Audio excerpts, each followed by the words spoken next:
बिस्मिल्लाहिर्रहमानिर्रहीम। ख्याल टीवी के मुअज़्ज़ज़ ख़वातीन हज़रात, अस्सलाम वालेकुम रहमतुल्लाहि बरकातुहू। मैं हूं आपका दोस्त मोहम्मद रिखीज़र। आज की इस वीडियो में हम बात करेंगे दरख्तों के तनों पर सफ़ेद पेंट क्यों किया जाता है। दौरान सफ़र ये बात कई लोगों ने नोट की होगी कि सड़क के किनारे पर मौजूद दरख्तों के निचले हिस्से पर अक्सर सफ़ेद पेंट किया होता है।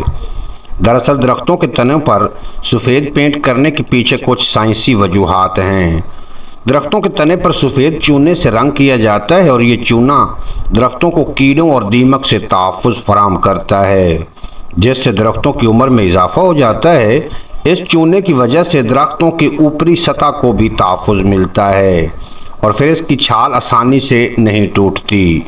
दरख्तों पर सफ़ेद चूने के इस्तेमाल का एक और फ़ायदा ये भी है कि इससे दरख्तों की जड़ें सूरज की शुआओं से पहुंचने वाले नुकसानात से महफूज रहती हैं।